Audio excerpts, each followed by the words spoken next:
Assalamualaikum warahmatullahi wabarakatuh.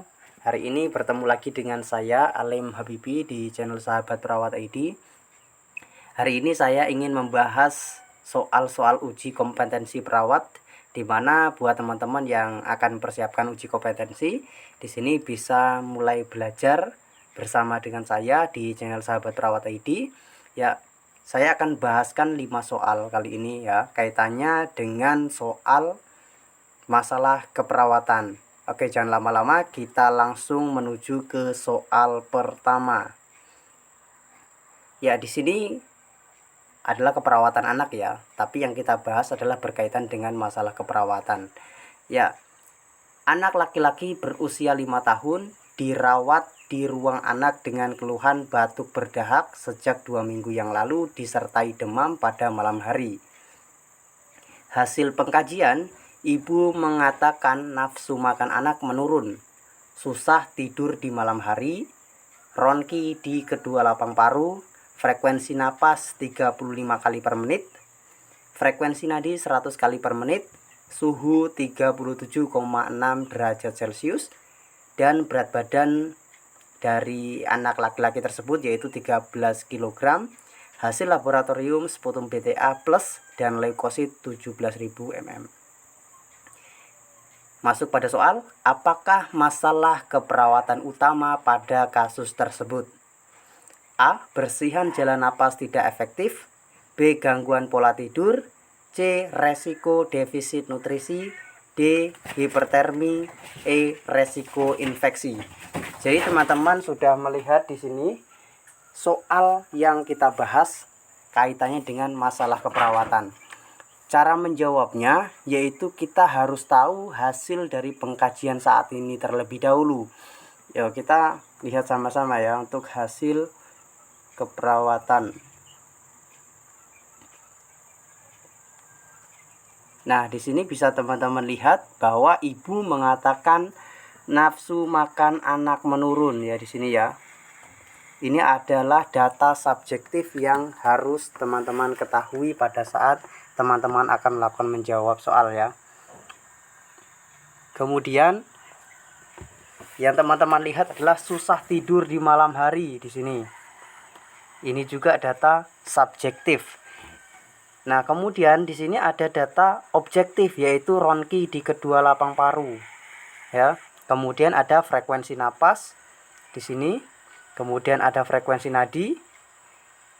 Kemudian suhunya masih normal dan berat badan 13 kg dan lain sebagainya. Itu hasil laboratorium juga bisa teman-teman lihat pada soal. Kemudian apa masalah keperawatan utama pada kasus tersebut? Jadi teman-teman bisa melihat dari hasil pengkajian tersebut. Nah, yang pertama bisa teman-teman bersihan jalan napas tidak efektif. Kita cek ya, kita cek. Nah, ini bisa ya masuk ya karena di sini ada ronki di kedua lapang paru. Ini artinya ada sumbatan di lapang paru karena ada suara ronki gitu ya. Kita tahan dulu ya jawaban ini. Kemudian gangguan pola tidur. Saya rasa gangguan pola tidur ini tidak bisa diangkat sebagai masalah keperawatan utama. Kenapa? Karena di sini hanya data subjektif yang dikatakan oleh si ibu dari anak tersebut gitu ya. Jadi kita coret ini yang B, tanggap salah. Kemudian resiko defisit nutrisi. Nah, kalau resiko defisit nutrisi di sini juga kurang tepat. Kenapa? Karena data yang kita dapatkan hanya data subjektif yang dihasilkan dari informasi orang tua, yaitu ibu mengatakan nafsu makan anak menurun. Jadi ini kurang tepat untuk dijadikan masalah keperawatan utama. Nah, kemudian lanjut yang opsi D. Opsi D ini hipertermi. Jelas sekali ini bukan jawaban. Kenapa? Karena di sini suhu tubuhnya masih masuk di dalam kategori normal yaitu 37,6 ya di sini. Jadi ini bukan jawaban. Apalagi resiko infeksi di sini tidak ada data yang mendukung diangkatkannya masalah resiko infeksi. Jadi menurut saya jawaban yang paling tepat yaitu bersihan jalan napas tidak efektif ya. Jadi teman-teman yang memiliki jawaban yang berbeda silahkan tuliskan di kolom komentar. Oke. Baik, kita coba lanjut ke berikutnya ya. Nah, masuk pada soal berikutnya, soal kedua. Ini masih pada keperawatan anak ya. Jadi kita terus menjawab kaitannya dengan masalah keperawatan utama. Nah, kita baca soalnya sama-sama. Anak perempuan 7 tahun dirawat di ruang anak dengan osteosarkoma. Hasil pengkajian, anak mengeluh badannya terasa lemas, tampak kaki membesar, mudah lelah saat beraktivitas, tampak lesu, konjungtiva anemis, berat badan 20 kg, dan HB 9 gram per DL.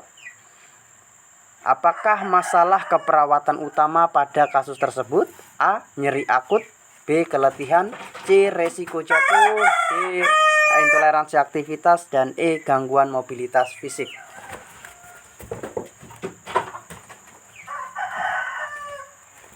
Baik, jadi mari kita cari data subjektif dan data objektif dari soal tersebut. Itu adalah kunci yang utama.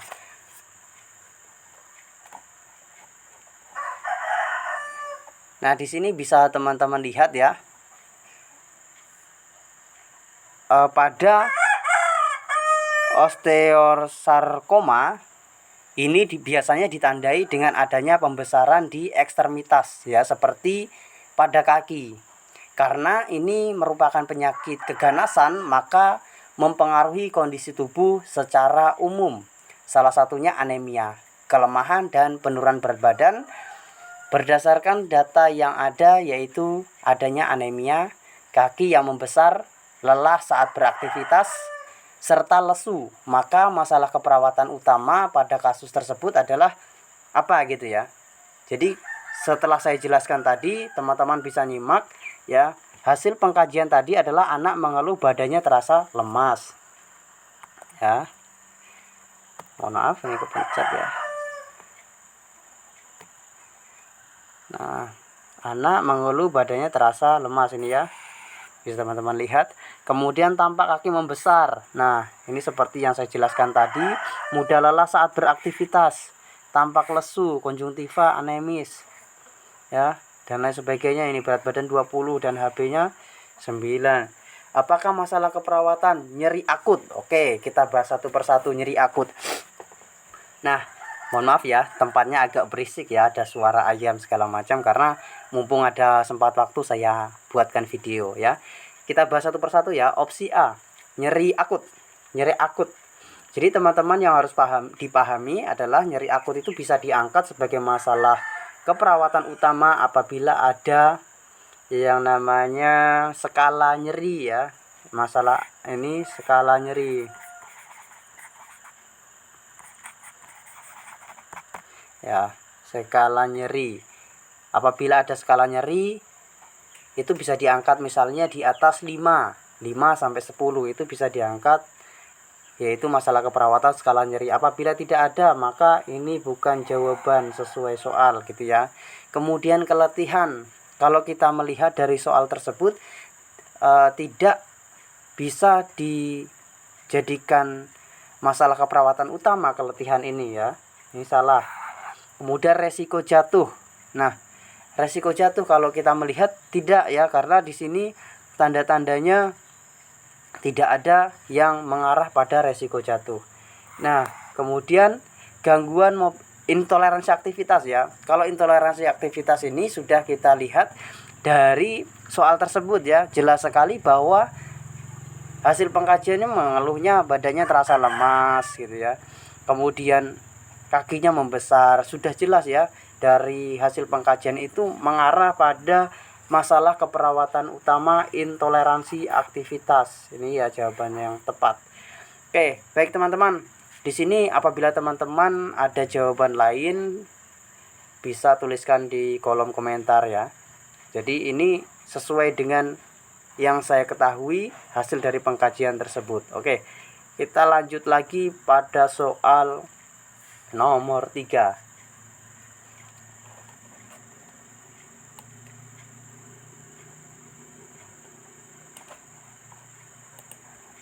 Oke, baik. Nah, selanjutnya nomor 3 ya. Seorang perempuan berusia 70 tahun dengan riwayat DM diabetes mellitus datang ke poliklinik geriatri mengeluh tidak nafsu makan sejak 1 bulan lalu karena mual dan kembung. Hasil pengkajian, klien tampak lemah, tinggi badan 155 cm, berat badan 48 kg, tekanan darah 130/90 mm Hg, dan nyeri tekan pada area epigastrium. Ya, di epigastrium ya, di ulu hati gitu ya. Keluarga mengatakan klien lebih banyak diam di rumah dan jarang mandi ya. Nah, apakah masalah keperawatan yang tepat pada kasus?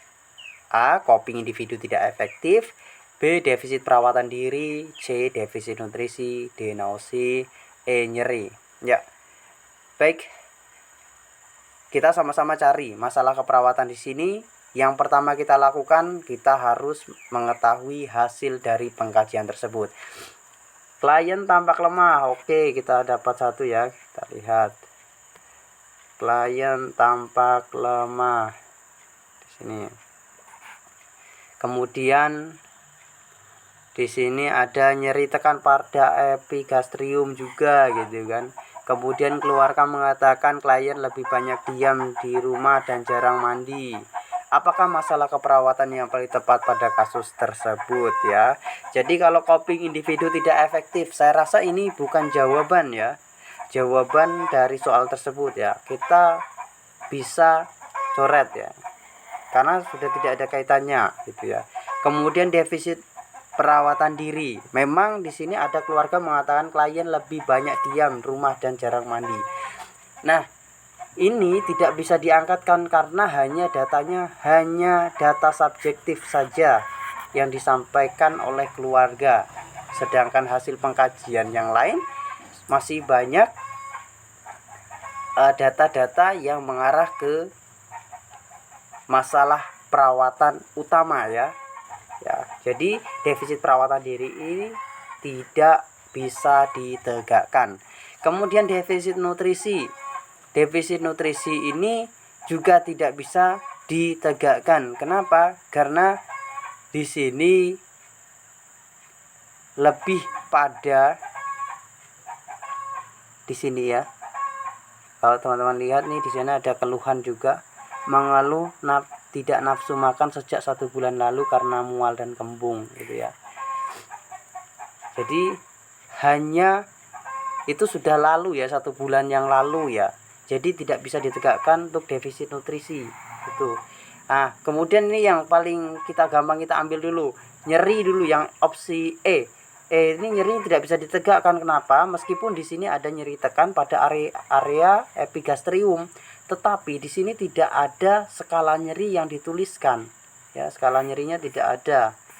Skala nyeri tidak ada. Jadi ini bukan jawaban. Jadi menurut saya jawaban yang paling tepat adalah nausea. Ya, seperti itu ya. Jadi fokuskan masalah keperawatan pada keluhan utama klien. Keluhannya mual, kembung, dan batasan karakteristik utamanya di diagnosa keperawatan nausea ya. Apabila bisa teman-teman lihat juga kembali ke buku ya, misalnya buku menggunakan Nanda atau menggunakan SDKI, SLKI Psiki gitu ya.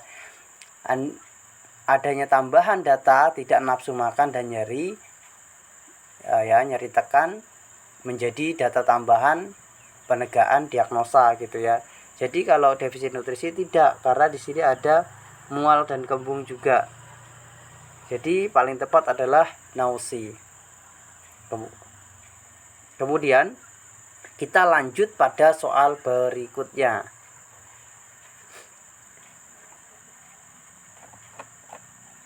Pada soal berikutnya kita juga masih membahas kaitannya dengan masalah keperawatan ya.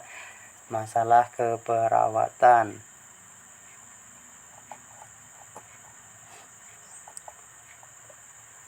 Nah, di sini seorang laki-laki 53 tahun dirawat di ruang penyakit dalam dengan keluhan sesak napas sejak 2 minggu yang lalu. Pasien riwayat TB, tuberkulosis.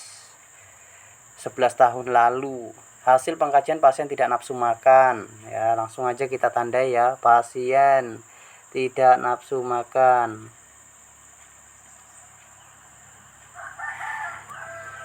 Pusing dan sulit tidur, kemudian tampak gelisah, ada pernapasan cuping hidung, otot bantu pernapasan, tekanan darah 150/90, frekuensi napas 28 kali per menit. Kemudian di sini frekuensi nadi 98, suhu tubuh 37,6. Kemudian suara vesikuler menurun pada paru kanan. Apakah masalah keperawatan tersebut? Ya, jadi ini langsung kita bahas kaitannya dengan jawaban langsung ya. Kita jawaban langsung apa ya? Kalau kita menemukan soal seperti ini sudah jelas sekali ya.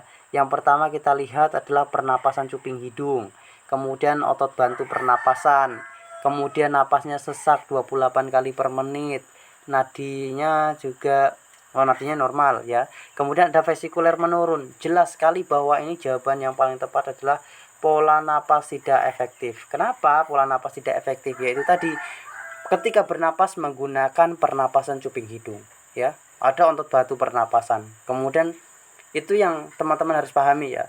Kemudian frekuensi napasnya sesak 28 kali per menit. Nah, gitu. Oke, kita bahas lagi yang opsi-opsi yang lain yang menurut saya salah, yaitu resiko defisit nutrisi. Di sini kenapa bisa dikatakan salah?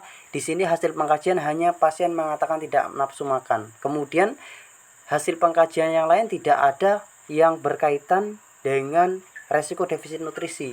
Tidak ada data objektifnya. Ini jadi salah ya. Ya, mohon maaf ya, ini opsinya C ya. Jawabannya tepat C ya.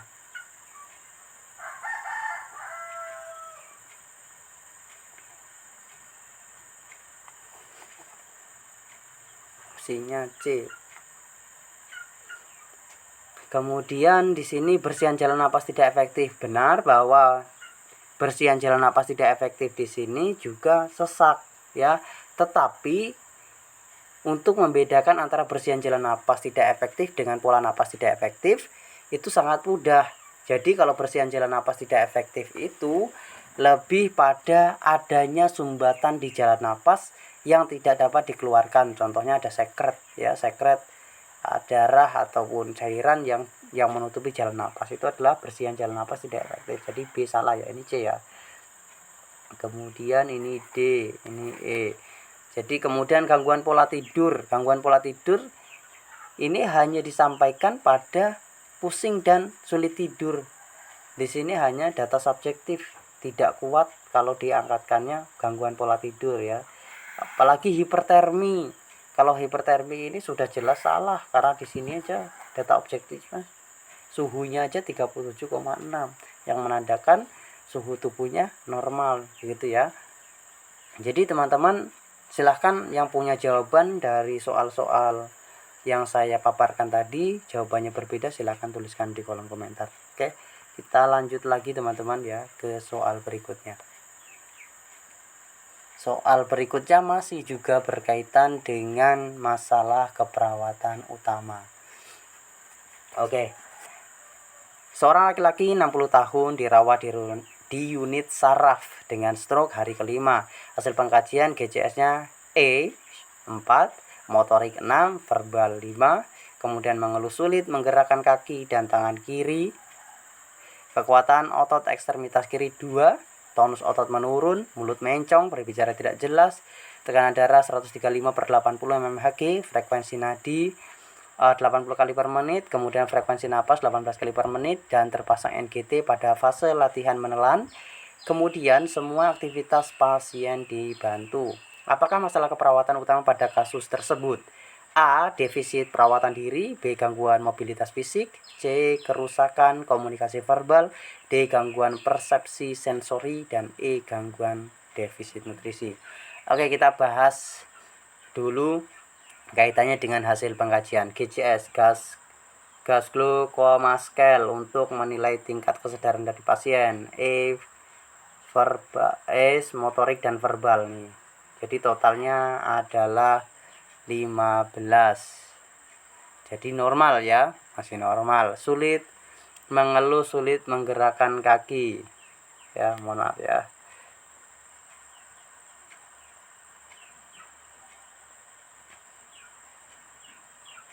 Oke. Nah, di sini GCS-nya masih normal, kemudian mengeluh sulit menggerakkan kaki dan tangan kiri. Kekuatan otot ekstremitas kiri hanya 2, tonusnya menurun, mulut mencong, berbicara tidak jelas, tekanan darahnya ini, kemudian frekuensi napasnya 80 kali per. Wow, frekuensi nadi ya, mohon maaf ya, nadi normal saja, napasnya normal, terpasang NGT pada fase menelan. Aktivitasnya dibantu. Oke. Kita bahas jawabannya ya. Jadi kekurangan pasokan oksigen ke otak pada pasien stroke itu menyebabkan kematian sel saraf yang dapat menyebabkan atau mengakibatkan terjadinya kelumpuhan atau kematian. Kemudian pada kasus tersebut menunjukkan kesadarannya baik karena GCS-nya tadi berapa? 15 gitu ya. Kemudian tanda vitalnya juga masih stabil dan mengeluh masalah pergerakan akibat hemiparese. Ya, gangguan mobilitas fisik, keterbatasan dalam menggerakkan fisik di ekstremitas secara mandiri. Ya, karena tadi aktivitasnya semuanya dibantu. Tanda yang dominan terjadi adalah pasien itu mengeluh sulit menggerakkan ekstremitas, sedangkan secara objektif ditujukan hasil pemeriksaan fisik terhadap kekuatan otot yang menurun dan rentang gerak ekstremitas juga menurun.